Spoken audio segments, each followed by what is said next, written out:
देख रहे हैं आदिनाथ टीवी चैनल, अनादि से अनंत की धर्म यात्रा।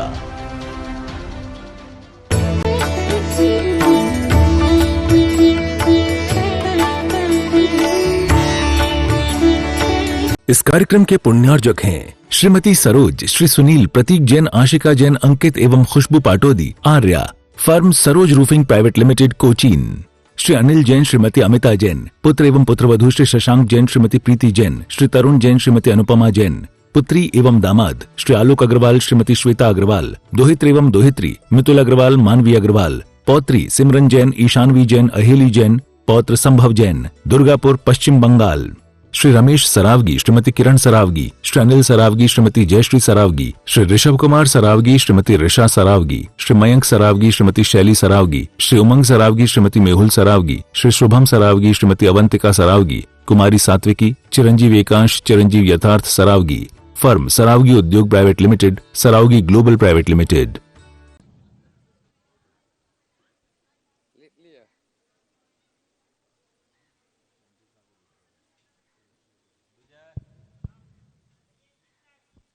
जय बोलिए देवाधिदेव खजागढ़ श्री आदिनाथ भगवान की, देवाधिदेव खजागढ़ श्री शांतिनाथ भगवान की, वर्तमान शासन नायक वर्धमान महावीर स्वामी भगवान की, परम पूज्य श्रवण कुल तिलक प्रातः स्मरणीय संत शिरोमणि आचार्य भगवान श्री विद्यासागर जी महाराज की, परम पूज्य गुणायतन प्रणेता प्रखर वक्ता भावना योग प्रवर्तक शंका समाधान प्रवर्तक गुरुवर श्री प्रमाण सागर जी महाराज की, मुनिवर श्री संधान सागर जी महाराज की, समस्त मुनि संघ की।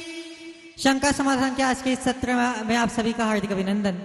बंधुओं, इससे पूर्व की आज का सत्र प्रारंभ हो, इससे पूर्व हम चलते हैं गुरुदेव के चरणों में और करते हैं प्रणिपात। सभी लोग हाथ जोड़ेंगे, मस्तक झुकाएंगे और मेरे साथ बोलेंगे, हे गुरुदेव नमोस्तु नमोस्तु नमोस्तु।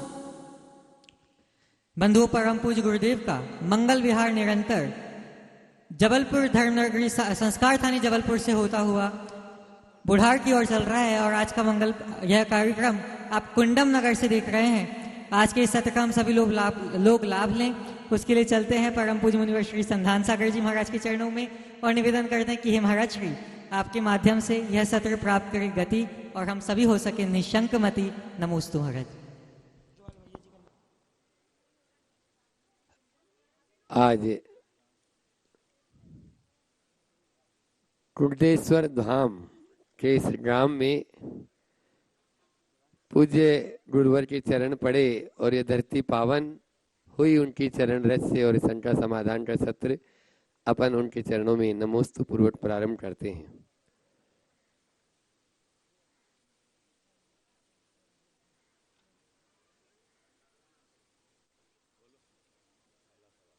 आज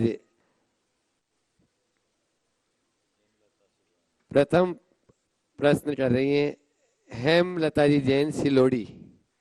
वे अपना प्रश्न गुरु चरणों में करें और उसके बाद में तैयार रहेंगे मुंबई बोरीवली से दीपिका शाह। जिनका नाम बोलूं वे अपने स्थान पर खड़े हो जाएं ताकि वहां तक माइक पहुंच जाए। दीपिका शाह, मुंबई। हाँ, हेलो महाराज जी, नमोस्तु नमोस्तु नमोस्तु। महाराज जी, मैं सलोड़ी से हेमलता जैन। महाराज जी, पिंडरई से मेरे बहनों काजू माँ साहब की ओर से नमोस्तु नमोस्तु। महाराज जी, प्रश्न उन्हीं का है कि अटैचमेंट क्या होता है, क्या यह सभी क्षेत्रों में होता है, जैसे धर्म के क्षेत्र में, घर गृहस्थी के क्षेत्र में आदि। अटैचमेंट एक आत्मा के विदेशों से दूसरी आत्मा के प्रदेशों में होता है, कृपा शंका का समाधान कीजिए। अटैचमेंट है क्या? अटैचमेंट यानी जुड़ाव, लगाव, राग। जी, राग व्यक्ति से भी हो सकता है, वस्तु से भी हो सकता है। राग व्यवस्थागत भी हो सकता है, राग परंपरागत भी हो सकता है, राग धर्मगत भी हो सकता है। जिस किसी के साथ हो, ये बात सत्य है कि एक व्यक्ति के आत्मा के प्रदेश दूसरे के प्रदेश से जुड़ते नहीं, लेकिन ये राग का बंधन ऐसा बंधन है जो बिना जुड़े भी एक दूसरे को बांध देता है। तो इसलिए इसको राग का बंधन या आसक्ति का बंधन कह सकते हैं। ओ अगला दीपिका जी जन मुंबई और मुंबई से और भी जो श्रावक जन आए वे उनके साथ हो जाएंगे और उसके बाद में अगला प्रश्न करेंगे। एक साथ आ जाओ। हाँ हाँ, एक साथ हो जाए मुंबई वाले सभी। गुणायतन प्रणेता श्री पूज्य निवास से आज अपने बीच में सकल दिगंबर जैन समाज यहाँ पर उपस्थित है। प्रदीप जी जैन निवास प्रश्न करेंगे, निवेदन नहीं। गुणायतन प्रणेता मुनिवर के चरणों में त्रिबार नमोस्तु नमोस्तु नमोस्तु। पूज्य मुनि श्री संतान सागर जी महाराज के चरणों में त्रिबार नमोस्तु नमोस्तु नमोस्तु। छुल्लक महाराज के चरणों में इच्छामि इच्छामि इच्छामि। महाराज जी मेरी शंका है कि किसी ने हमको कुछ बोला, हमने कुछ बोला या और सामने उसने बहुत सारा हमको बोला, हम वो टाइम पे कुछ जवाब नहीं देते कि समता परिणाम रखते हैं कि कुछ हमारे परिणामों में विकल्प नहीं, परिणाम बिगड़े नहीं, लेकिन वो जवाब नहीं देते हैं वो ठीक है, लेकिन मन में तो अंतर्द्वंद चलता ही रहता है कि हम भी ऐसे बोल देते तो अच्छा था। और जब भी उसको देखते हैं तब भी वो इंसान सामने आता है तो वो विकल्प आ ही जाता है, उसने हमको ऐसे बोला था, तो परिणामों में तो वो टाइम पे भी परिणाम तो बिगड़ते ही है, तो अंतर्द्वंद से हम कैसे बचें? बहुत अच्छा सवाल। किसी के द्वारा कुछ कहने पर प्रतिक्रिया न करना अच्छी बात है, पर प्रतिक्रिया को भीतर बनाए रखना अच्छी बात नहीं। हमको पूरी तरह ऐसी घटनाओं को नज़रअंदाज करने की क्षमता विकसित करनी चाहिए। जब हम अब इन सब बातों को पूरी तरह नज़रअंदाज करने में समर्थ हो जाएं, तो मन में ये कुछ नहीं होगा। हम उसके प्रति सकारात्मकता से सोचें, क्षमा भाव रखने का प्रयास करें, तो चीज़ें हम पर कभी हावी नहीं होगी। ठीक है, उसने बोल दिया तो बोल दिया, मेरा क्या गया, बोला ही तो है, क्या उसके शब्द मेरे अंदर घुस गए। अगर हम चीज़ों को नज़रअंदाज करना सीख जाएं तो ये चीज़ें हम पर हावी नहीं होगी। जैसे कोई नादान बच्चा आपसे कभी कुछ बोलता है तो चुपता है क्या? बोलो नहीं महाराज। क्यों? बोलो। छोटा बच्चा है ना। छोटा बच्चा है। कोई पागल आपसे कुछ बोल दे तो चुभेगा क्या? उसको भान नहीं है कुछ बोलने का। तो जो आपको उठपटांग बोल रहा उसको कहाँ भान है?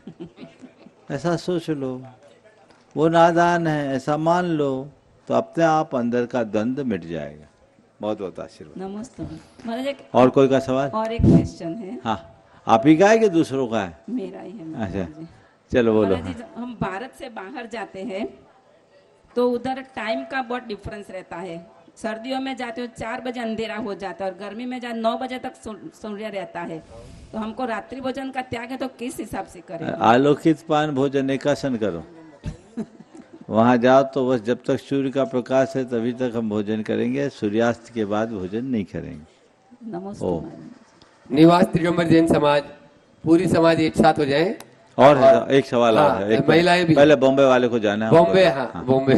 जी नमोस्तु नमोस्तु नमोस्तु। नाम बोल दो। हाँ। शाह पंकज विद धारा स्टील। हाँ हाँ। अपना अभिषेक जो करता है उसमें प्राशुक जल लेना चाहिए या ठंडा पानी, या अष्टद्रव्य जो है वो भी प्राशुक जल से धोना चाहिए या ठंडा पानी से? कोई महाराज जी को ठंडा पानी की भी बोलता है, तो क्या करना चाहिए? देखो, शास्त्र के अनुसार तो प्राशुक जल से ही करना चाहिए, ठंडे पानी से नहीं करना चाहिए। सचित का इस पर सूचित नहीं। ठीक है, बहुत बहुत। हाँ, निवास दिगंबर जैन समाज वे निवेदन लेके आए, लेकिन प्रश्न करें और नेहा जी जैन प्रश्न कर ले, उनका प्रश्न भी है। महाराज जी के श्री चरणों में सकल दिगंबर जैन समाज निवास के नमोस्तु नमोस्तु नमोस्तु। महाराज जी, मेरा प्रश्न है कि केस लॉन्च करते हैं महाराज जी तो उपवास करते हैं, तो हम लोग जब कटिंग शेविंग कराते हैं तो हम लोगों के लिए क्या नियम होना चाहिए महाराज जी? देखिए, केसलोच मुनियों का गुण है और हजामत आप लोगों की आदत है। अब आप अपनी चर्या को मुनियों की चर्या से मत जोड़िए, समझ गए? अब तो आप लोग रोज ही बनाते हो, तो फिर क्या होगा? मामला गड़बड़ है। नमोस्तु महाराज। समस्त गुरुओं को श्रीमती नेहा जी। हाँ महाराज जी, मेरा प्रश्न ये है कि व्यक्ति बुरा होता है या उसका चरित्र? जैसे अर्जुन और दुर्योधन एक ही परिवार के थे, लेकिन एक को बहुत अधिक पैसों का, मतलब सारी चीजों का था, अभिमान था, घमंड, सब चीजें थी, और उसको नहीं था, अर्जुन को। देखिए बात बिल्कुल सही है, व्यक्ति ना अच्छा होता है ना बुरा। बुरा बनाता है व्यक्ति को, बुरा बनता है व्यक्ति अपनी सोच के कारण, उसकी प्रवृत्ति के कारण या अपने चरित्र के कारण। दुर्योधन की सोच और अर्जुन की सोच में बड़ा अंतर था। सोच ने दोनों की प्रवृत्ति को बदला और प्रवृत्ति से चरित्र बदल गई। इसलिए अगर अपने जीवन को अच्छा बनाना चाहते हैं तो हमें अच्छी सोच का धनी बनना होगा। अच्छी सोच ही मनुष्य को अच्छा बना पाए। नमोस्तु महाराज जी, नमोस्तु महाराज जी। आज अपने बीच में रायसेठ चंद्र कुमार जी जबलपुर से यहाँ पर उपस्थित है, गुणायतन ट्रस्टी। आज उनका विशेष दिन भी है, सपत्नीक। एक बार जोरदार ताली से। अभी आपने देखा एक इतिहास की रचना जबलपुर में गुरुवर के आशीर्वाद से हुई और उसमें रायसेठ चंद्र कुमार जी और उनकी पूरी टीम, सुमित जी पडरिया वे भी यहाँ पर उपस्थित है, सुनीता जी और दिनेश जी दीना वे भी यहाँ पर उपस्थित है। इन लोगों का जोरदार ताली से स्वागत करें जिन्होंने अभी एक सिद्ध चक्र महामंडल विधान और सारे कार्यक्रम अच्छे से संयोजित किए। वे अपना प्रश्न गुरु चरणों में कर रहे हैं और उसके बाद सुमित पडरिया जी भी अपना प्रश्न करेंगे। दोई मणिराज के चरणों में मेरा, मेरे परिवार और नगरवासियों का कोटि से नमन। महर्षि, कर्म सदैव धर्म से श्रेष्ठ है, जबकि धर्म करके ईश्वर से मांगना पड़ता है। मेरा प्रश्न यह है कि धर्म और कर्म की दौड़ में पूजा और विधान जीवन के लिए कितना उपयोगी है? आपने पूछा है कर्म धर्म से श्रेष्ठ है क्योंकि धर्म करने में ईश्वर से मांगना पड़ता है। आपने पूछा है धर्म कर्म की दौड़ में पूजा विधान आदि कितना श्रेष्ठ है। देखिए बात को समझिए, जो लोग कर्म और धर्म को अलग अलग देखते हैं, मेरा मानना है कि ये धारणा सही नहीं। धर्म अगर एक कोरी क्रिया है तो कर्म और धर्म में फर्क हो सकता है, और धर्म एक कर्तव्य की भावना है तो मुझे लगता है धर्म भी एक कर्म है। समझिए, जहाँ तक धर्म में ईश्वर से मांगने की बात है तो जो धर्म के नाम पर ईश्वर से मांगता है उसने अभी धर्म को जाना ही नहीं, उसने धर्म के मर्म को पहचाना ही नहीं। वो धर्मी कहाँ, वो तो भिखारी बना है, याचक बन करके खड़ा हुआ है। सच्चे अर्थों में धर्मी अपने भीतर के ईश्वर को पहचानता और उसे उद्घाटित करने का प्रयत्न करता है। वो ईश्वर से प्रार्थना इसलिए नहीं करता कि उसकी मांगों की पूर्ति हो जाए, वो ईश्वर की आराधना इसलिए करता है कि सब समस्याओं का सामना करने में समर्थ हो जाए। दृष्टिकोण का अंतर है।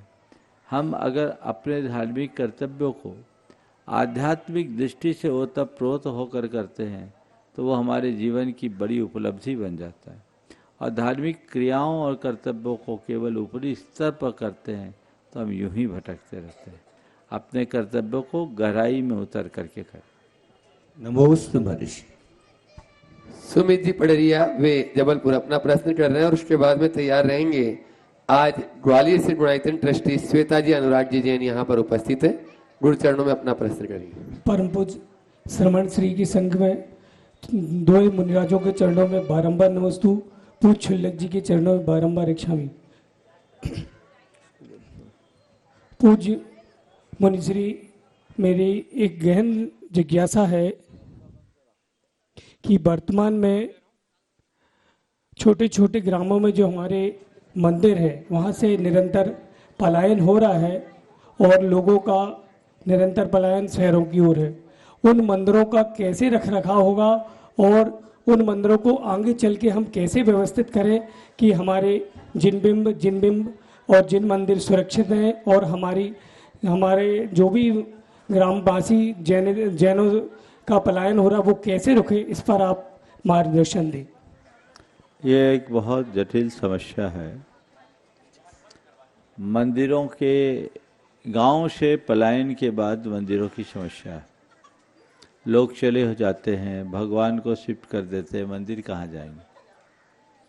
मेरे दृष्टि में इसके लिए ठोस कार्य योजना बनानी चाहिए और इस तरह की सुव्यवस्था बनानी चाहिए कि लोग मंदिरों के पास बस सके, उनकी पूजा आराधना हो सके, वो किसी भी तरीके से रुके नहीं। ऐसा प्रयास अगर करें तभी हम कुछ कर सकते हैं। कुछ कार्य योजनाएँ मैंने अपने मन में बना रखी है, अभी सार्वजनिक नहीं करूँगा, लेकिन उस दिशा में अगर समाज सोचे तो बहुत सार्थक परिणाम आ सकते हैं। बहुत जल्दी मैं उन चीज़ों को थोड़ा और कुछ बिंदुओं पर विचार कर रहा हूँ। अगर वो तैयार होते हैं तो मैं आप सबके बीच रखूँगा। मुझे लगता है कि इस योजना के बाद हम अपने ग्रामीण क्षेत्र के धर्मायतनों की सुरक्षा कर पाएंगे। हमें सर्वोच्च प्राथमिकता से ये कार्य करना चाहिए। मेरे मन में जो योजना है वो तो मैं रखा ही हूँ। यदि किसी और के मानस में कोई ठोस कार्य योजना हो वो जरूर अवगत कराए। ऐसी योजना जिससे मंदिरों की सुरक्षा संरक्षा भी हो और हम उसे क्रियान्वित भी कर सकें। ग्वालियर से गुणायतन ट्रस्टी श्वेता अनुराग जी जैन गुरु चरणों में अपना प्रश्न कर रहा हूँ। मैं चाह रहा हूँ इन्हीं के साथ में आज अपने बीच में राजेश जी भी यहाँ पर उपस्थित है, वे अपना प्रश्न गुरु चरणों में करेंगे। सभी छात्र हो जाए आप लोग जोरदार। हाँ, राजेश भी भाई अभी सपत्नीक उपस्थित है। जोरदार तालियों से इनका स्वागत करें जो गुरु चरणों में आज दर्शनार्थ यहाँ पधारे हैं आपके कुंडम ग्राम में। नमोस्तु गुरुदेव, नमोस्तु नमोस्तु नमोस्तु गुरुदेव। धन, समय और सफलता, इसमें धन कहता है मैं हूं तो सब कुछ है, समय कहता है मैं ठीक हूं तो सब कुछ ठीक है, सफलता कहती है मुझे हासिल कर लिया तो फिर किसी की क्या जरूरत है। तो गुरुदेव हमें इसमें से किसको महत्व दें और क्यों? धन, समय, संपत्ति, समय और सफलता तीनों अपना महात्मा दर्शाती।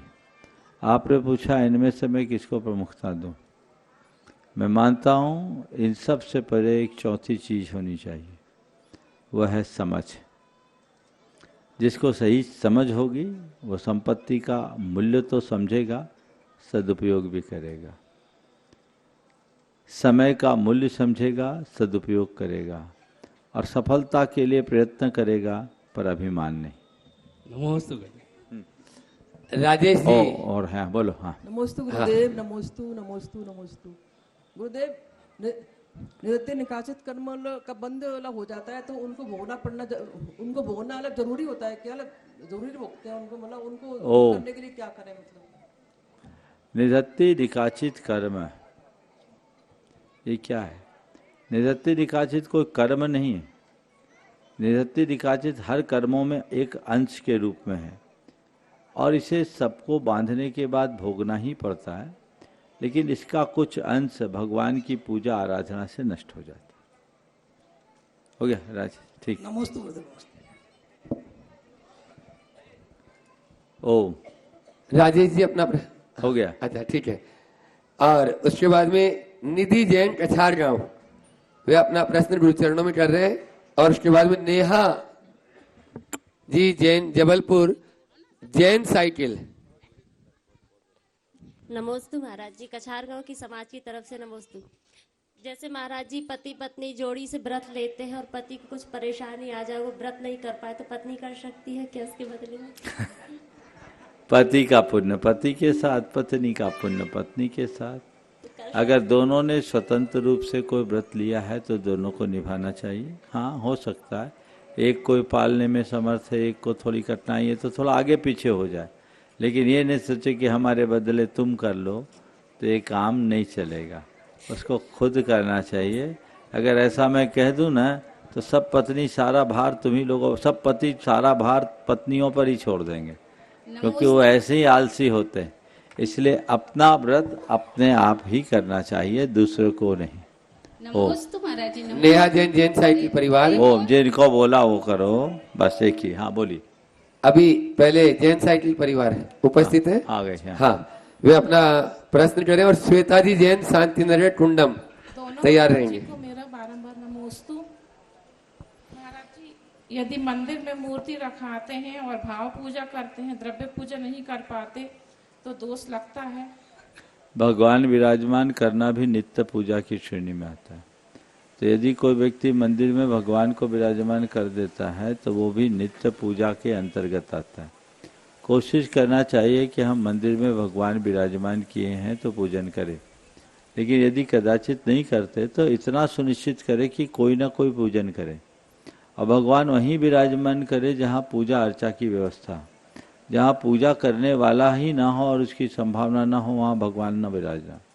ऐसा शास्त्रों में लिखा है कि कहीं भगवान विराजमान करते हैं, तो यावत चंद्र दिवाकरो उनकी पूजा अर्चा होते रहे ऐसी व्यवस्था करो और उसके लिए संपत्ति का दान दो, तब वो प्रतिष्ठा सही होती। इसलिए हम लोग कहीं भी भगवान विराजमान करवाते हैं तो भगवान के साथ जो न्यौछावर होती उसमें ये राशि की भी प्रेरणा देते हैं ताकि उनकी पूजा अर्चा हमेशा हो सके। श्वेता जी जैन शांति नगर कुंडम, और उसके बाद में प्रश्न करेंगी खुशी जैन कुंडम। नमोस्तु महाराज जी।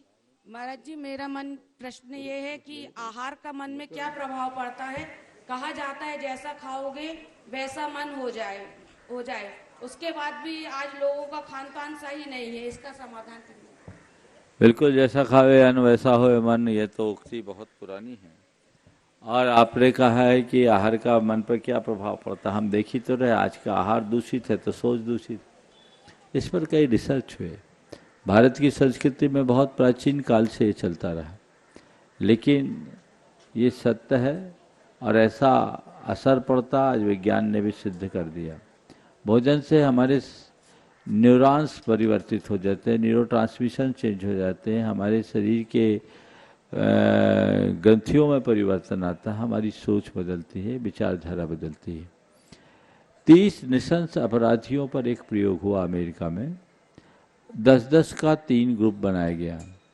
10 को गाय का शुद्ध दूध दिया गया, 10 को चावल आदि शाकाहारी पदार्थ दिया गया और 10 को शराब, मांसाहार और अन्य पदार्थ दिए गए।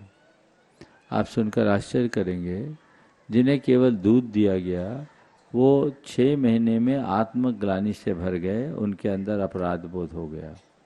जिन्हें शाकाहारी बनाया गया 1 साल में उनकी विचारधारा बदल गई, लेकिन जिन्हें मादक पदार्थ दिया गया उनकी आपराधिक प्रवृत्ति और अधिक बढ़ गई। एक लंबे अंतराल के बाद ये निष्कर्ष सामने आया कि हमारे भोजन का हमारे मन पर प्रभाव पड़ता है, इसलिए हमें सात्विक भोजन करना चाहिए। खुशी जैन कुंडम वे अपना प्रश्न करें और तैयार रहेंगे। रानू जैन कुंडम। ओ पीछे, हाँ। गुरुवर के चरणों में बारंबार नमोस्तु नमोस्तु नमोस्तु। गुरुवर, मेरा प्रश्न ये है कि भावना योग को अपने जीवन में किस प्रकार उतारें कि अपनी पाश्चात्य संस्कृति को भी ना अपनाएं और जीवन में आगे बढ़ें। नियमित भावना योग करो, भाव से करो, तुम्हारी सोच बदल जाएगी तो तुम्हारी सांस्कृतिक निष्ठा भी बदलेगी, तुम्हारा जीवन भी बदलेगा, तुम्हारा चरित्र भी बदलेगा। तो भावना योग को एक धार्मिक क्रिया के रूप में ना अपना करके भावना योग को अपने जीवन का अंग बना लो और नियमित करो, जो हमारे जीवन को संतुलित और स्वस्थ बनाए। ऐसे भाव से अगर भावना योग करोगे तो ये सब चीजें अपने आप हो जाएगी। प्रियांश जैन, मोनू जैन, रानू जी जैन, हाँ रानू जैन उनके साथ में ही और उनकी पूरी टीम हो जाए, और उसके बाद प्रियांश जैन सिलोड़ी तैयार रहे। महाराज श्री के चरणों में बारंबार नमोस्तु नमोस्तु नमोस्तु। महाराज जी, मेरा सवाल है, मैं जबलपुर से कुंडम डेली आता हूँ, कभी कभी मेरा मंदिर छूट जाता है, तो क्या ये मेरे पाप कर्म का उदय है? मंदिर रोज आता हूँ और मंदिर छूट जाता है कभी कभी। क्यों छूटता है? कुंडम में तो बाजू में ही मंदिर है भैया, छोड़ते क्यों? आज से नियम ले लो, अब नहीं छोड़ेंगे। जी महाराज। पक्का बना लो। इससे मुश्किल से 50 जगह अंदर आना है तुम्हें, तो वहाँ जबलपुर में नहीं कर पाए तो कुंडम में दर्शन कर ले, ऐसा मत छोड़ो। बहुत बढ़िया। प्रियांश जैन सिलोड़ी उपस्थित है, हाँ बोलो। अपना प्रश्न करें और उसके बाद में आस्था जैन जबलपुर तैयार रहे। सकल दिगंबर जैन समाज सिलोड़ी की तरफ से दोए महाराज जी को बारंबार तकाल नमोस्तु नमोस्तु नमोस्तु। महाराज जी, मेरा प्रश्न है कि आपने जो अभी नियम दिलवाया रात्रि विवाह का, उसमें कई बार परिस्थिति ऐसी होती है कि हमारी फैमिली में ही शादी रात में हो रही हो या हमारे फ्रेंड सर्कल में हो रही हो, तो उसमें यदि हम जाते हैं तो उससे हम कैसे बचें, और यदि हम जाते हैं तो उसका कितने % दो समय लगता है? देखो, अगर तुमने संकल्प ले लिया है कि मुझे नहीं जाना तो क्यों जाना? वो कर रहा है उनको करने दो, उनको बोल दो भैया आपने शादी की है, मेरी सद्भावना है, पर मैं अपने संकल्पों से बंधा हूँ, मैं आने में असमर्थ हूँ। तब ना परिवर्तन आएगा। अरे अब अपने घर के ही लोग हैं, अपने मित्र हैं, तो फिर तुम परिवर्तन कैसे लाओगे? मैं तुम जैसे युवाओं से कहना चाहता हूँ, अपनी आइडेंटिटी को मेंटेन करो। करना चाहते हो कि नहीं करना चाहते हो? अपनी पहचान खोकर हम कुछ हासिल कर पाएंगे क्या? नहीं। तो ये सब करने वाले लोग अपनी पहचान को बना रहे कि मिटा रहे हैं? हाँ, जो रात में ये कर्म कर रहे हैं वो अपनी पहचान को बना रहे कि मिटा रहे हैं? माइक पे बोलो। मिटा रहे हैं। तो बोलो तुम जैसे युवाओं को पहचान बनाने में आगे आना चाहिए कि पहचान मिटाने में? बनाने चाहिए। तो उसके लिए फिर संकल्प होकर आगे आने की आवश्यकता है कि नहीं? जी गुरुजी। ठान लो, न करूंगा, न करने वालों का समर्थन करूंगा। नमस्ते गुरुजी। आस्था जैन जबलपुर गुरु चरणों में अपना प्रश्न करें, उसके बाद में रांची से अपने, सुन तो लो। हाँ, रांची से अपने बीच में सुदेश जी जैन रांची और सचिन जी जैन और सभी साथी जन उनके एक साथ हो जाएंगे। एक प्रश्न गुरु चरणों में करें रांची समाज। महाराज श्री के चरणों में त्रिवार नमोस्तु नमोस्तु नमोस्तु। महाराज श्री, अपने मन वांछित इच्छाओं की पूर्ति के लिए किया गया दान उचित है या नहीं? कहीं उसमें हमें अंतराय कर्म का बंध तो नहीं होता? देखिए, सकाम दान बहुत अच्छा नहीं माना जाता। दान करने से मनोवांछित फल मिल जाते हैं, मिल सकते हैं, लेकिन मनोकामना से प्रेरित होकर के किया गया दान शुद्ध दान की श्रेणी में नहीं आता। उससे अंतराय कर्म का बंध होता है ऐसा तो मैं नहीं कहूँगा, पर उससे उतना फल नहीं मिलता जितना मिलना चाहिए। वो हमारे पुण्य को थोड़ा पतला कर देता है, कमजोर करता है। इससे दान दो, निष्कांक्ष भाव से दो। नमोस्तु महाराज श्री। सुदेश जी सचिन जी जैन रांची गुरु चरणों में अपना प्रश्न करें और तैयार रहेंगे सुरेंद्र जी जैन साहू BRC। नमोस्तु नमोस्तु। महाराज जी, मेरा प्रश्न यह है कि हमारे पार्श्वनाथ दिगंबर जैन मंदिर में और ने जो पद्मावती माता यक्ष महाराज उनका जो है अपन मंदिर जी में स्थापना कर सकते हैं या नहीं कर सकते? फिर से बोलो। पद्मावती माता जी की मंदिर में स्थापना कर सकते हैं अथवा नहीं कर सकते? ये बताओ, जरूरत क्या है? भगवान कम है क्या? नहीं, भगवान कम है महाराज जी। मेरा प्रश्न ये है कि जब उनने भगवान की रक्षा करी है तो उस रक्षा के लिए अपन उनको स्थान देना उचित है अथवा नहीं? सबसे पहली बात तो ये बताओ कि उनने रक्षा करी तो 7 दिन कहाँ सो रहे थे? 7 दिन बाद क्यों प्रकट हुए? बोलो। ये महाराज जी आप इसका हमको ज्यादा, तो इसीलिए तो बोल रहा हूँ, उनने रक्षा करी ये हम बोलते, ये निमित्त है। 7 दिन तक वो कहाँ सोए रही, कहाँ सोए रहे। और एक और रहस्य की बात बोलता हूँ,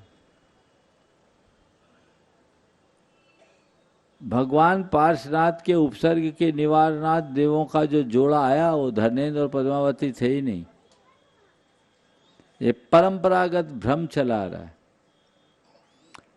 शास्त्र में ऐसा लिखा है कि धर्मेंद्र और उसकी देवी आई, और किसी भी शास्त्र में धर्मेंद्र की देवी के रूप में पद्मा नाम की देवी का नाम ही नहीं पद्मावती नाम की देवी। पद्मा एक यक्षिणी का नाम, और धर्मेंद्र नागकुमार देवों का था। वो भवनवासी यक्षिणी व्यंतर है। ये पता नहीं पद्मावती कब से चल पड़ी, और जन जन को पता है धर्मेंद्र पद्मावती, धर्मेंद्र पद्मावती, धर्मेंद्र पद्मावती। धर्मेंद्र और उसकी देवी थी, समझ गए? और ये निमित्त नैमित्तिक संबंध था। इनकी स्थापना की कोई व्यवस्था करने की जरूरत नहीं है। बीतराग भगवान की शरण में रहो, उनकी आराधना करो, मार्ग अपने आप प्रकट होगा। और जो भगवान का सच्चा भक्त होगा वो मंदिर में स्थापित करने की जरूरत नहीं, वो अपने आप रक्षक बन करके आ जाएगा, समझ गए? और नहीं है तो वहाँ भी गड़बड़ हो जाएगा। नमोस्तु महाराज जी, नमोस्तु नमोस्तु। सुरेंद्र जी जैन BRC अपने परिवार के साथ में प्रश्न सुरेंद्र जी की करें, और उसके बाद में नमोस्तु नमोस्तु और उसके बाद में तैयार रहेंगे सुरभि जैन जबलपुर कुंडम। द्वय मुनिराज जी के चरणों में त्रैवार नमोस्तु नमोस्तु नमोस्तु। चलो ठीक है। हाँ। नरक में क्या सहनन होता है, और होता है तो कौन सा सहनन? नरक और देवों में सहनन नहीं होता, उनके शरीर में हड्डी नहीं होती। महाराज जी सिद्ध चक्र विधान में जो 1024 अर्घ चढ़े थे उसमें 959वें नंबर में श्री उत्सन्नेथ दोषाय नमः आया था, उसका क्या अर्थ है? उत्सन्न दोषाय होगा जी, जिनने अपने सारे दोषों को नष्ट कर लिया। जी नमोस्तु। सुरभि जैन जबलपुर गुरु चरणों में अपना प्रश्न है और चौधरी संजय जी जैन रांची तैयार रहेंगे इसके बाद। नमोस्तु महर्षि, नमोस्तु महर्षि, नमोस्तु महर्षि। हमारे साथ अक्सर ऐसा होता है कि हम कोई भी कार्य करते हैं तो सभी को साथ लेके चलने की उस इच्छा से करते हैं, पर जिनको लेके चलने की इच्छा से करते हैं उनके मन में ये रहता है ये सिर्फ अपना स्वार्थ देख रहे हैं। तो उनको कैसे यकीन दिलाया जाए कि नहीं, हम आपको भी अपने साथ लेके चलना चाहते हैं? गुरुदेव का एक हाइकू है, मत दिलाओ विश्वास लौट आता व्यवहार से। उनकी बातों को ध्यान मत दो, उनकी बातों से प्रभावित होकर अपने दृष्टिकोण तो को महाराज जी, परिवर्तित यदि मत। हमें फर्क पड़ता हो कि सुनो उनको तो बोल विश्वास रहा हूं। दिलाना जरूरी है। उनके बातों से प्रभावित होकर अपने दृष्टिकोण को परिवर्तित मत करो, अपने मार्ग में डटे रहो। जो मुझे करना है करेंगे, बाद में उन्हें मालूम खुद ही पड़ जाएगा कि ये स्वार्थ से प्रेरित होकर कर रहे हैं या सद्भावना। जी ओ महाराज जी, एक क्वेश्चन और हमारी एक ही करो, नंबर महाराज जी छोटा सा क्वेश्चन है। समाज में एक लेडी है जिसने मुस्लिम समाज में शादी की, बाद में उनको एहसास हुआ तो वो वापस अपने मायके आ गई गलती का एहसास करके। तो लेकिन वापस तो आ गई हैं, पर उनको समाज वाले मंदिर में आने नहीं की अनुमति नहीं दे ये रहे हैं। चर्चा बैठ के कर लेंगे, कहाँ की होगी अलग से बात कर लेंगे। जी चल। चौधरी संजय जी जैन रांची से अपने बीच में गुरु चरणों में अपना प्रश्न कर रहे हैं और उसके बाद में संजू लता जी जैन जबलपुर तैयार रहे। पूज्य मुनिद्रय को चौधरी परिवार रांझी और श्रीनगर की ओर से बारंबार नमोस्तु नमोस्तु नमोस्तु। महाराज श्री, मेरी एक छोटी सी शंका है कि मानवतावादी होने के लिए क्या आध्यात्मिक होना बहुत जरूरी है कि नहीं? मानवतावादी दृष्टिकोण अच्छा दृष्टिकोण है, लेकिन आध्यात्मिक होना जरूरी नहीं। कोई जरूरी नहीं कि जो मानवतावादी है वो आध्यात्मिक हो, लेकिन ये सत्य है कि जो आध्यात्मिक दृष्टि से संपन्न होगा वो मानवतावादी होगा। जिनका दृष्टिकोण विशुद्धतया मानवतावादी है वह केवल मानवीय संवेदना तक सीमित रहते हैं, जबकि आध्यात्मिकता समग्रता को साथ लेकर के चलती है। वहाँ आत्मोपौम्य की भावना हो, जहाँ प्राणी मात्र के संरक्षण की बात हो, जहाँ प्राणी मात्र के उत्थान की बात हो, वहाँ अध्यात्म होता है। तो मानवता और अध्यात्म ये दोनों अलग अलग चीज है। आध्यात्मिकता मानवता से ऊपर उठने के बाद ही पनप पाती।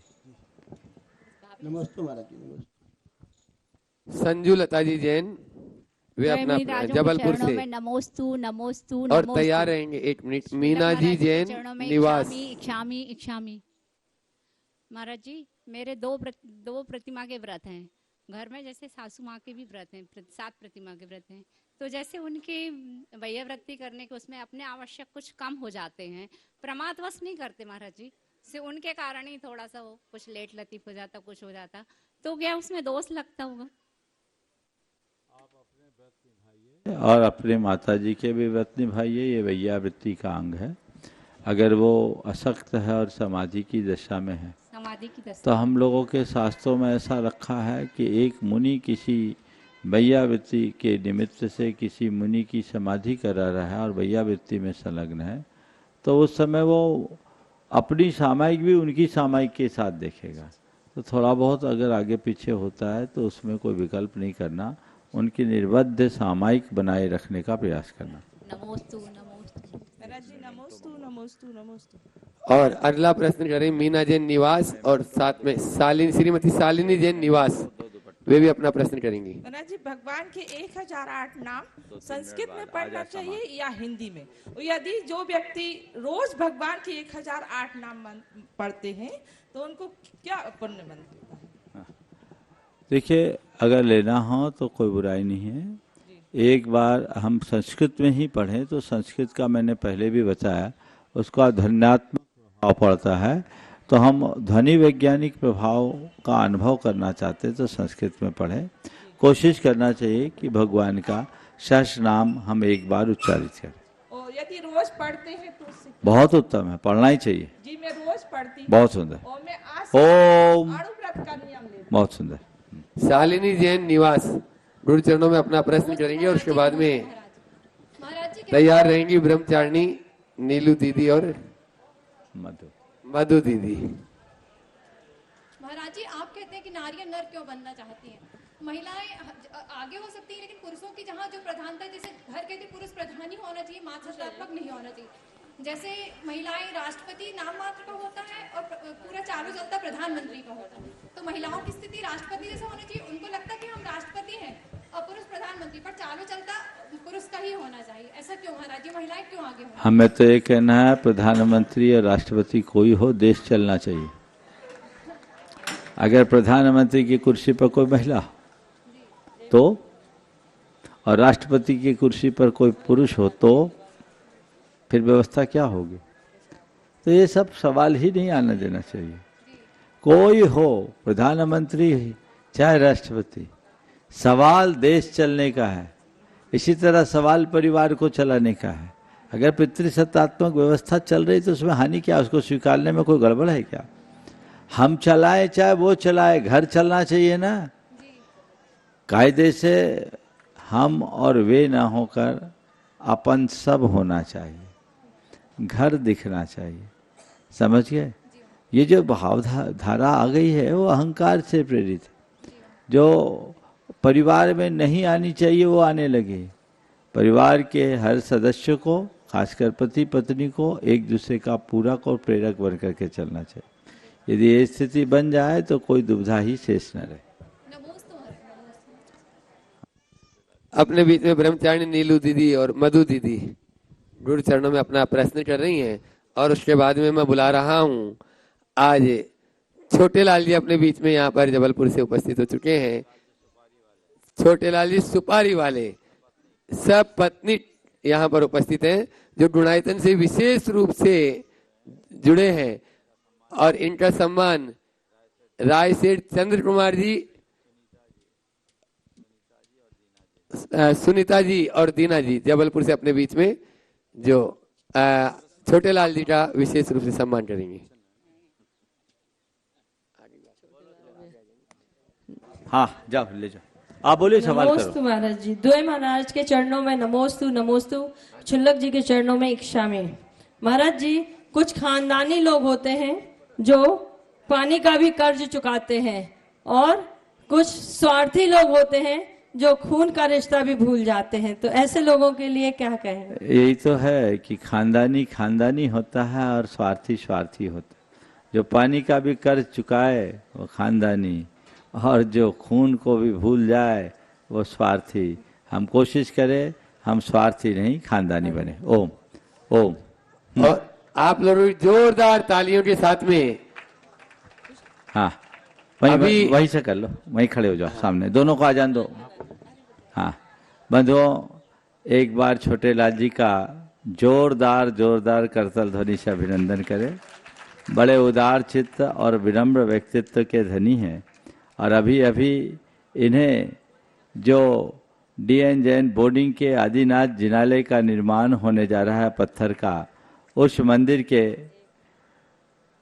मंदिर के मूल शिखर और एक भव्य वेदी के पुण्यार्जन का भी सौभाग्य प्राप्त हुआ है और ये गुणायतन से भी विशेष रूप से जुड़े हैं। उस दिन उपस्थित नहीं हो पाए थे। आज गुणायतन परिवार में ऐसे व्यक्तित्व का जोरदार स्वागत होना चाहिए। सभी लोग मिलकर इनका जोरदार जोरदार अभिनंदन करें। सवाल करना चाहें तो कर सकते हैं। हाँ दे दो माइक। हाँ, माइक वहां तक पहुंचाएं। वे अपना प्रश्न गुरु चरणों में कर रहे हैं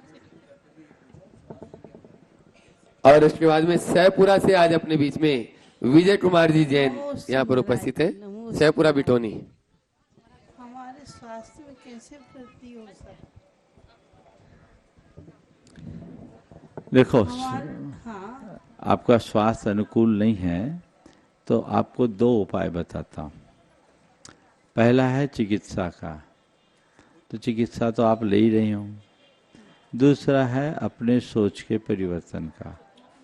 सोच को बदलो और ये मानो कि मैं बीमार हूँ, लाचार नहीं।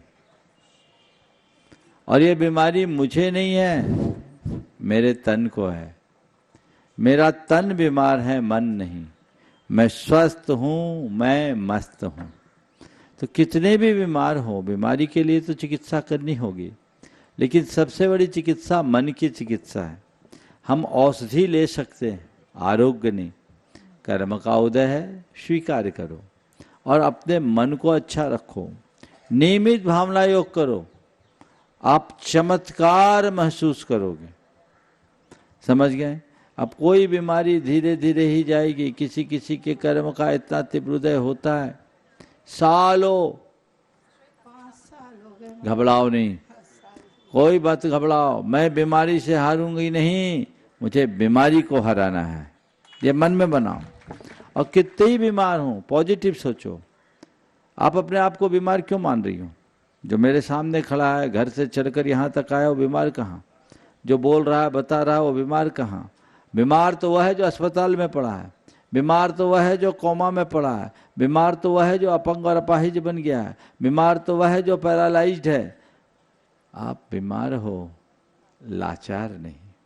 अपने आप को भाग्यशाली मानो और भगवान से इतना प्रार्थना करो, इतनी प्रार्थना करो कि भगवान बस मुझ में इतनी शक्ति दो कि मैं अपने कष्टों को सह सकूं। अपनी बीमारी को हमें भोगना नहीं है, बीमारी की जड़ को काटना है। मेरे संपर्क में एक सज्जन है जो पिछले 36 सालों से गठियावात से पीड़ित है। कोई दवाइयाँ काम नहीं करती और गठियावात में कभी कभी तो इतनी वेदना की सारी क्रियाएं बिस्तर पर होती, लेकिन इसके बाद भी उस व्यक्ति के मनोबल को दाद देना होगा। वो कहता है, महाराज जी, मुझे लगता है कि मेरी नियति मुझसे यही कराना चाहती है। मैं चाहता था साधु बनूं, साधु बन नहीं पाया, तो मेरी तपस्या का यही निमित्त है। मेरे कर्म इसी के माध्यम से जाएंगे, मैं उसको स्वीकार करता हूँ। तो ऐसी सोच अपने मन में जगा के रखेंगे तो चीज़ें अपने आप अच्छी होगी। तो आज से एक सूत्र लेकर जाइए, अपनी बीमारी का रोना मुझे रोना ही नहीं है, और अंदर अपने आप को स्वस्थ महसूस करना है। और हर पल मैं स्वस्थ हूँ, मैं मस्त हूँ। नियमित भावना योग भी कीजिए आप, सुबह शाम 2 बार। और एक काम करिए, आप ज़्यादा दिन नहीं करिए, 21 दिन तक भावना योग करके देखिए, आपको बदलाव महसूस होने लगेगा। और एक भावना भाव कि मुझे इतना स्वस्थ होना है कि मुझे सम्मेद शिखर की वंदना अपने दम पर करना है। और आप ऐसा विजुअलाइज करते हुए करो कि मैं पूर्ण स्वस्थ हो गई हूँ और महाराज जी के साथ शिखर जी की पैदल वंदना कर रही हूँ। आप पैदल पैदल वंदना करने की धारणा बनाओ। आज का ये विजुअलाइजेशन आपको बहुत जल्दी स्वस्थ करेगा और वो आपके जीवन के लिए मंगलकारी भी बनेगा। बहुत बहुत आशीर्वाद। सहपुरा बिटोनी से विजय कुमार जी जैन। सहकुमार बिटोनी से विजय कुमारी जैन अपना प्रश्न करेंगे। उसके बाद नीतिका जैन जबलपुर तैयार रहेंगी। महाराज जी, जो बेटी में सब लोग एक प्रक्षाल करते हैं, एक 10 लोग भी करते हैं प्रक्षाल। ओम, थोड़ा माइक ठीक से पकड़ो। हाँ, प्रक्षाल बोलो। मंदिर जी में 10 लोग पूजा करते हैं, तो 10 ही लोग प्रक्षाल करते हैं। और जो अभिषेक करते हैं अपन कांच के भीतर करते हैं, उसको करना चाहिए कि बाहर लाके करना? देखिए, अभिषेक प्रक्षाल आदि क्रियाएं धार्मिक क्रियाएं हैं, इसमें सावधानी रखना चाहिए। और चूंकि पूजा प्रक्षाल का भाव सबका होता है, तो एक समय पर करे, बार बार ना करे, और इतनी सावधानी से करे। आते हैं बाद में बोल तो रहा हूँ, इतनी सावधानी से करे कि भगवान की अभिनय ना हो। नीतिका जैन जबलपुर अपने गुरु चरणों में अपना प्रश्न करें और तैयारी की गुरुनाई संघ के शिरोमणि संरक्षक ब्रह्मचारिणी सुनीता दीदी एक ही प्रश्न पूछे अभी। चलो बोलो, आप भी बोलो, बोलो जल्दी। महाराज जी, जैसे अष्टांग का नंदीश्वर विधान व्रत लिए थे 2 साल के लिए, और वो 2 साल में नहीं हो पाए, 8 व्रत रह गए, तो बाद में भी कर सकते, उसमें दोष तो नहीं है। 2 साल के लिए और 8 की जगह आप 16 करना। दोस्त तो लगा, जो टारगेट था उसको 2 साल का नियम लिया था और नहीं हो पाया। तो अब आगे पहले पूरा करो, बाद में प्रायश्चित करना। चलो। दोई महाराज जी के चरणों में बारंबार नमोस्तु नमोस्तु नमोस्तु। महाराज जी, यदि रिश्तों में गांठ पड़ जाती है तो फिर क्षमा मांगने में संकोच क्यों होता है? गांठ है इसीलिए तो संकोच है। गांठ को काटो। गांठ जहां होगी वहां संकोच होगा।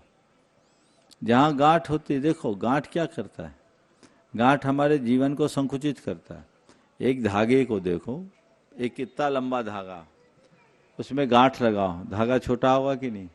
जितनी गांठ लगेगी धागा उतना छोटा होगा। तो गांठ मन को छोटा कर देता है, और जब गांठ मन को छोटा बना दे तो फिर क्षमा मांगने का भाव तो होगा ही नहीं। संकोच, क्षमा बड़ा मन ही मांगता है, छोटा मन क्षमा नहीं मांग सकता। इसलिए क्षमा धारण करना है तो मन को बड़ा बनाने का अभ्यास करें। महाराज जी, एक छोटा सा प्रश्न और है। महाराज जी, जो अभी हरे मटर आ रहे हैं तो उसमें यदि दही लेते हैं तो वो भी दोदल होता है या फिर नहीं होता, या बेसन का यूज करेंगे उसमें? तो देखिए, मटर अनाज है, दलहन है, और मटर एक फली है। फली और दलहन में अंतर है। चना और मटर दोनों, अभी वो फली है, फली में वो काष्ठपना नहीं आए, इसलिए उसको द्विदल के योग्य तो नहीं कहा जा सकता। उसे सब्जी के रूप में ले, फिर तो सेमी के साथ अन्य चीज़ों के साथ भी होगा, इसलिए ये चीज़ें नहीं है। लेकिन फिर भी कई लोग उसको मानते हैं, तो जितना बन सके परहेज करो, कोई हानि नहीं है। पर यदि लेने में आ जाए तो उसे द्विदल मानना मुझे सुसंगत नहीं दिखता। नमोस्तु महाराज जी, नमोस्तु। हाँ, मानने वाले मानते हों, लेकिन वो फली है, वो दलहन नहीं है, है ना। चलिए। ओम ओम। गुरुवर के चरणों में नमोस्तु। मुनिवर के और उसके बाद में श्वेता जी जैन कुंडम तैयार रहेंगे। छुल्लक जी के चरणों में इच्छा में।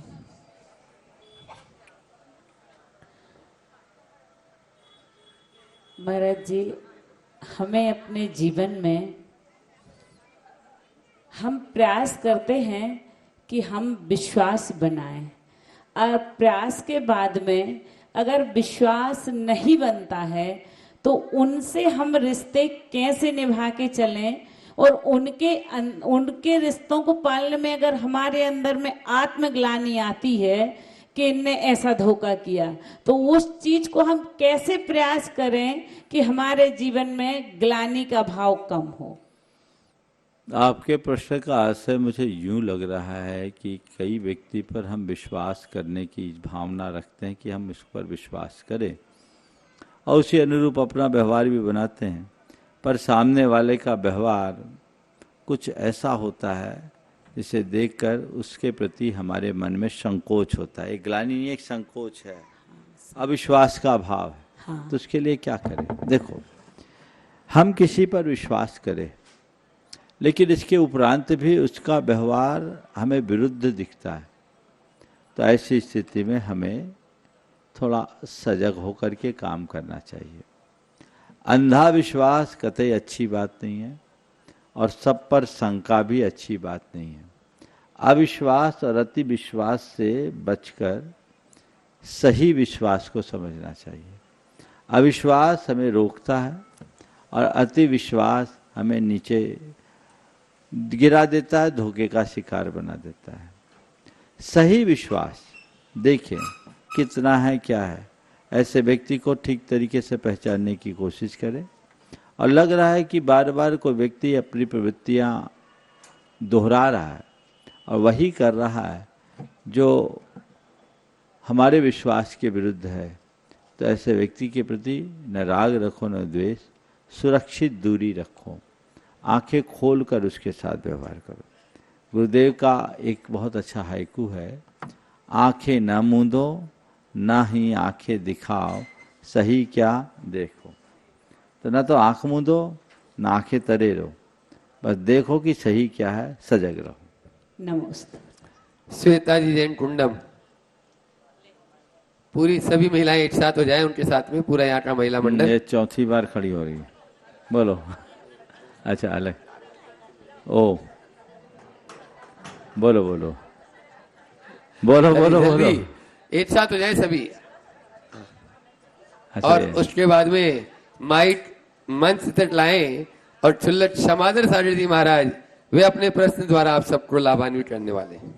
युगल मुनि राजाओं के चरणों में मेरा नमोस्तु नमोस्तु नमोस्तु नमोस्तु नमोस्तु। और मेरे पीहर दमोह कपिल परिवार का भी नमोस्तु महाराज श्री जी, नमोस्तु। महाराज श्री जी, मेरा क्वेश्चन है, पहले समय में लोग सोचते थे बहुएं कैसे मिलेंगी, है ना। आज पहले समय में लोग बहुओं को सोचते थे बहुएं कैसे मिलेंगी, है ना, अच्छी मिलती थी। किंतु आज के समय में लोग सोचते हैं कि बहू कैसे आएगी हमारी, यानी कैसी रहेगी। तो महाराज जी, कलयुग का प्रभाव या संस्कारों की कमी है? ये सोच का परिवर्तन है, ये जनरेशन में आए हुए बदलाव का परिणाम है। बिल्कुल आज के समय में बहू बहुत दुर्लभ हो गई। हाँ, कैसे मिलेगी कैसे नहीं मिलेगी ये गया काम, कैसे मिलेगी भटक रहे हैं लोग। और मैं देख रहा हूँ दोनों तरफ कमियां हैं। 30-30, 32-32 साल की लड़कियां भी बैठी है और लड़के भी बैठे हैं। क्या चक्र चल रहा है मुझे समझ में नहीं आ रहा है। मुझे तो अब लगता ही नहीं कि 25-26 साल में कोई का विवाह होता है। अब तो सब 30 पार वाले ही दिखते हैं। ये बहुत बड़े बदलाव का द्योतक है, इसके परिणाम भी भयावह है। समाज में इन सब विषयों को गंभीरता से विचारना चाहिए और इसका कोई स्थायी हल निकालने का प्रयास करना चाहिए। नमोस्तु महाराज जी, नमोस्तु महाराज जी। और चलते हैं मंचासीन छुल्लट समादर सागर जी महाराज के पास, वे अपनी प्रश्न द्वारा आप सबको लाभान्वित कर रहे हैं। महाराज जी, आपके चरणों में नमोस्तु। आजकल महिलाएं मंदिर आती हैं, बच्चों को लाती हैं, लेकिन बच्चों को डायपर आदि पहना कर लाती हैं, तो इसका शरीर और आत्मा पर क्या प्रभाव पड़ता है और कौन से कर्म आदि बनते हैं? नमस्ते महाराज। देखिए, महाराज जी ने एक बड़ा गंभीर और व्यवहारिक सवाल किया है। पुराने जमाने में बच्चों की परवरिश अलग तरीके से होती थी। बच्चे मल मूत्र से आपके कपड़े गंदे करते थे, शरीर गंदा करते थे और आप उनके प्रति अपना मातृत्व और वात्सल्य उड़ेलते थे। उससे आपके और आपके बच्चे के प्रति जो जुड़ाव होता था वो अद्भुत होता था। आजकल सब नई नई चीज़ें आ गई जो आपकी सुविधाएं तो बढ़ा दी है, लेकिन उससे आपकी भावनाएं भी प्रभावित हुई। एक समय था जब पीढ़ियां पलती थी तो उस समय माँ बाप को बहुत सारे कष्टों का सामना करना पड़ता था। अब सारी सुविधाएं आ गई तो कोई दिक्कत नहीं, डायपर पहना दो, जो हो रहा है सो एक बार में देखा जाएगा, अंदर ही अंदर हो रहा है, कोई आता ही पता नहीं। मैं आपसे सवाल करता हूँ, ये काम आप अपने घर परिवार में और दैनिक व्यवहार में करें तो आप जाने, लेकिन जिसके शरीर में ऐसी असुचिता है उसे लेकर क्या मंदिर जाना ठीक है? बोलो। शरीर से जब कोई असुचि पदार्थ बाहर निकलता है तो वो असुचि हो जाता है। उस समय आप कोई भी प्रयोग करो, अपवित्र है, वो बच्चा शुद्ध नहीं, और बच्चा ही शुद्ध नहीं, उसको गोद में लेने वाली माँ या पिता भी शुद्ध नहीं है। इसलिए डायपर पहना करके मंदिर मत ले जाओ। अबोध बच्चे हैं तो उन्हें नहला धुला के निपटा के ले जाओ और जल्दी से निपट के बाहर आ जाओ। मंदिर में अगर वो बच्चा कुछ करता है तो बड़ी असाधना है। और ऐसे समय में पहले भी तो बच्चे होते थे, माँ बाप बच्चों को निपटा के ले जाते थे, और नहीं तो तुम मंदिर जाओ, दूसरे उसको संभाले, थोड़ी देर हेल्प लो। परिवार के अन्य जनों को चाहिए जो बच्चे को देखे। अब परिवार में कोई बच्चे नहीं, दादा दादी नहीं, भाई बहन नहीं, और कोई नहीं, तो देखने वाला नहीं। पति पत्नी आपस में शेयर करे, जहाँ कोई नहीं है तो एक दर्शन करके आ जाए, पूजन करके आ जाए, दूसरा बाद में जाए, बच्चे को संभाले, बच्चे को संस्कार डालने के लिए मंदिर ले जाए, लेकिन निर्वृत्त करा करके ही ले जाना चाहिए।